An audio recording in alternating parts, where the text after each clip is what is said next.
In this lesson, we'll discuss filters, which are tools to manipulate impulses. First, let's go to Tools, Triggers and Events, Filters, and let's look at the Game Condition filter. This tool lets an impulse through based on the state or status of the game. How it works is, an impulse enters the filter. The filter looks at the game state you set in the filter and either continues or stops the impulse based on the state being true or false. Let's have a look at the properties. First, we see Enabled, which is old news by now, so let's skip to Type. The choices are Game Started, Game Running, Game Ended, Bronze, Silver, Gold, Platinum, and Diamond medals. The next two options are where you connect the impulse to exit the filter. Select True Event means the condition you set is true when the impulse enters the filter, and Select False Event obviously means it's not true. For example, let's connect the Select True Event option to this color event connected to the word True. And let's connect the Select False Event option to this color event connected to the word False. Once again, remember, filters are like events. It has to have an impulse sent into it to send out an impulse. If we set the type to Game Running, if the impulse enters the filter when the game is running, then that impulse will be sent out to whatever you connected to the True event. In this case, the color event lighting up the word True. If we set the type to Game Ended and the impulse enters the filter when the game is running, then the impulse will be continued from the false event to the color event because the game is running and has not ended. Keep in mind, you don't have to use both true and false options. You can use just true or just the false event filter options. Okay, our next filter is Generic Filter. It works pretty much the same as the Game Condition filter, only it works with numbers.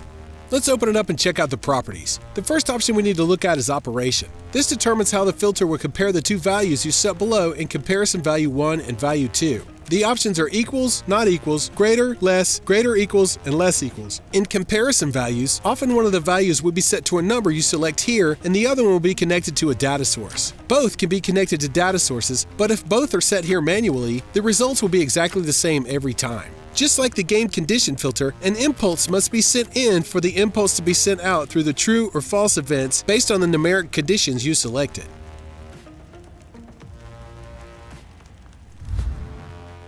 Next is the Impulse Clamp filter, which takes in multiple impulses before it sends one out. In the properties, Min Impulses 2 determines how many impulses enter the filter before it sends one out. Max Impulses From determines the maximum number of impulses that can be sent out. With the wait ticks, the filter waits 600 ticks or 10 seconds to collect the two impulses. So, for example, by default, the filter collects two impulses and sends one out. If only one impulse is received within that 10 seconds, then the filter resets and has another 10 seconds to wait for two impulses.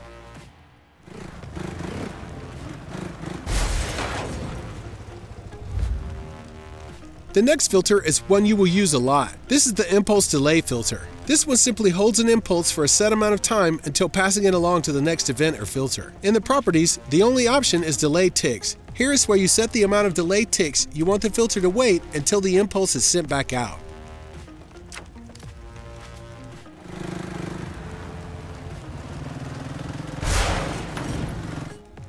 When using logic chains that contain variables, I often set a 1-tick delay between setting and testing a variable data source to make sure that value has been received by the variable. You won't notice the delay in gameplay.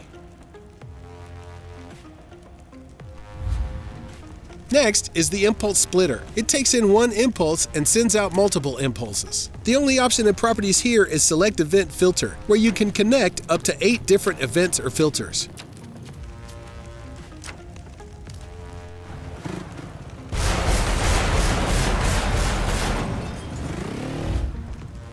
The next filter we'll talk about is Player Condition Filter. This is similar to the first two filters, but uses the player's current condition for evaluating true or false. In the properties, the types are riding, bailout, or on fire. So, for example, with the type set to fire, if the rider is on fire when the impulse enters the filter, the impulse will be continued on through the true event option.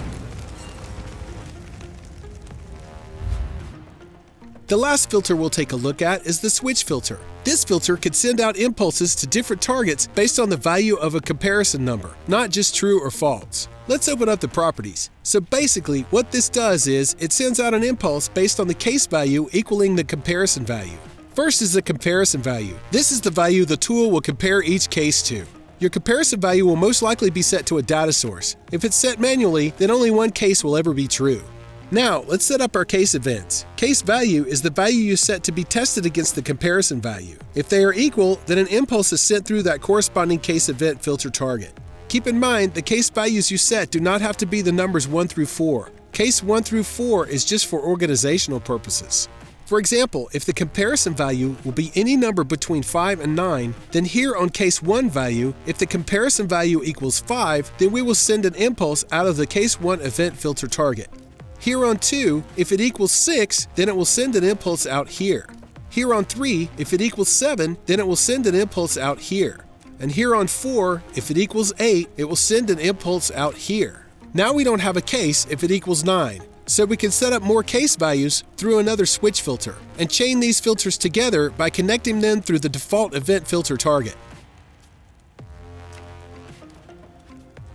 Now we can open this other switch filter, and here on case value 1, if the comparison value equals 9, then it will send an impulse out of the case 1 event filter target. You do not need to use all 4 case values when using this tool, but if you need more than 4, you can chain them together. Just make sure you connect all the switch filter comparison values to the same data source.